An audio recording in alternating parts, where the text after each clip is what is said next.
I rate this is the first issue of the Killer Fool maxi series, a 10-issue story arc that is so unbelievably ahead of its time and prescient that trying to comprehend how many things came along afterwards that coincidentally use similar ideas is daunting. Killer Fool is by Steve Gerber and Bukowski, the artist Bukowski, the artist of Firelord and other things. He is doing this under a pen name because Marvel wouldn't employ him if he didn't have a more American sounding name. That is depressing, isn't it? One of the first things we have to discuss is how did this series come to be? One common misbelief is that the anti-hero craze was in such prograde motion that Steve Gerber was able to exploit it and sneak out this very bleak commentary on the fads. I partially reject that idea because this came out in 1990. The anti-hero fad wasn't in full swing yet. We had Punisher. Punisher had 2 titles, yeah. But Wolfman was still doing the dumb Man from U.N.C.L.E. style stories. And I suppose Ghost Driver had only just launched. But the more obvious examples of that genre of 90s comic came a few years later. However, Steve Gerber has always been ahead of his time. It's something that people maybe don't recognise much about his work because that aspect of it can be hidden underneath psychedelia or very topical political themes.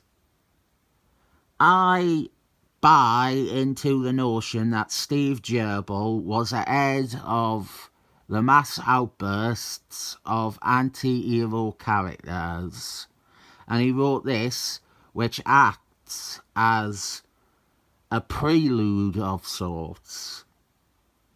I do think he was taking some inspiration from comic book anti-heroes, the first Punisher miniseries, that seems to have been in his crosshairs. There is Rory Shark from Watching Men. That is a huge influence on this, I reckon. And there is some Pacemaker too. Those are the ingredients that led us to Killer Fool series. Not 90s Robert Liefeldman gun bros becoming popular. We have this opening scene, which is Killer Fool's subconscious. I bloody love these sorts of sequences. And something else I am noted as a particular lover of is therapy scenes in comics. With that all said, I find both these to be tolerable in this. We are picking up on Killer Fool. Killer Fool is a relatively obscure Marvel villain. His real name is Joaquin Phoenix, and he hadn't appeared since the early 80s. He was created by Steve Gerber, and he appeared in a myriad of books from his introduction in Swamp Thing to his appearances in Defenders and his then most recent appearance in Amazing Spider-Man, which ended with him being taken away to a mental institute for professional care. I will talk a lot more in depth about Killer Fool's history and Joaquin Phoenix's history in a future issue of this series. His premise is he was a serial killer who viewed himself as a vigilante, dealing out justice. But now he is appearing to be dealing with his past and making some strides in terms of self-improvement. Now we are introduced to our protagonist, Dave Fens. Dave Fens is a run-of-the-mill loan manager who is about to go through a downward spiral, which begins here with the funeral of his dad. His dad was beaten to death by muggers for $6, and they didn't even take the $6 in the end. And what is this world coming to, where a man can be beaten to death for $6 and they don't even take the $6 in the end? The part of this entire maxi series I hate the most is this one panel where Dave Fens looks like he is wearing eyeshadow. Why did they have to go and make it queer? Is Dave Fens a big lesbian like Jennifer Drew? Dave Fens, he then gets made redundant from his job at the Savings and Loans Company. And elsewhere we have Joaquin. He has started writing. He has been writing diaries and whatnot and sending them out to the papers. He wants to become a published writer. So another thing to talk about is how many ideas in this maxi series are familiar to us from things that came out afterwards. Fallen Down, obviously. I have cited Fallen Down. That is basically our protagonist. The use of Joaquin Phoenix is very similar to Silence of the Lambs and the works of Thomas Harris. There is some Natural Born Killers ideas, American Beauty. There's maybe even a hint of Fight Club. We even have a burger joint later on. This came before those movies. And it's not the case that those things were cribbing from this in any way at all. It's simply that Steve Gerber was again ahead of the curve.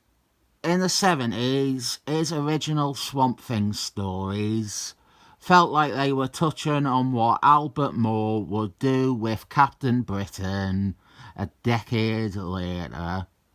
There is an issue of Steve Gerber's Defenders that romanticises and gives character to the city in a way that Hank Miller would later come to do. As I said, these things are often overlooked in favour of Steve Gerber's more pronounced anarchic ideas. And if you're thinking Fallen Down has stolen its plot from a comic book, I don't think Joel Schumacher knows what a comic is. I also want to praise the pacing of this. This is a story that is somehow both compressed and decompressed. This first issue covers months of time, but the scenes themselves are scripted the opposite. The characters, they are allowed chances to breathe. There are some movies that I think are actual influences, or at least examples, that spurned Steve Gerber to write this. Death Wish, death wish is very, very, very clearly on his mind. First time I read this, which was over a decade ago, Taxi Driver was the thing I was seeing a lot of. The psychological angle as well, very Taxi Driver. Weirdly, I think the Toxic Avenger might feed into it as well. To come back to Thomas Harris, Manhunter, that might be where we're getting the Hannibal Lecter-y stuff with Joaquin Phoenix. Speaking of him, the similarity is because the hit movie Joker was a pile of unoriginal shite regurgitating Taxi Driver and King of Comedy for morons. And those are two things that are possible influences on this. What this series is, above all else, is a psychological examination of vigilantes and Steve Gerber's bleak assessment of our corrupt world. Institutionalized serial killer Joaquin Phoenix, he has been offered TV spots, while Defense is suffering hardship after hardship, and he is now forced to work a menial job at Burger King, but a legally distinct from Burger King. On his first day working at Burger King, there is a robbery, an armed robbery. This ain't a hold down, this is a hold up. And it is during this that Defense snaps. He remembers his father, murdered by muggers for $6, and they didn't even take the $6. And so he lashes out and tries to fight against the criminals, but he gets severely beaten up. So Defense, he ends up in a hospital waiting room while the scum are out there walking the street. We are charting the serious decline of Defense over 10 issues. And what happens when he becomes radicalized and influenced by the televised interview with the incarcerated killer fool. This is a real oddity that exists. This is easily Steve Gerber's most mature piece of work. The reflection he provides in this far exceeds what you would expect from a man often described as the creator of Howard the Duck. It is also increasingly worrying, and we should be happy he channeled all of this into a weird comic for Marvel, because he could have just as easily gone out and tried to shoot Dan Quayle. I give this an unrestrained 7 thumbs up.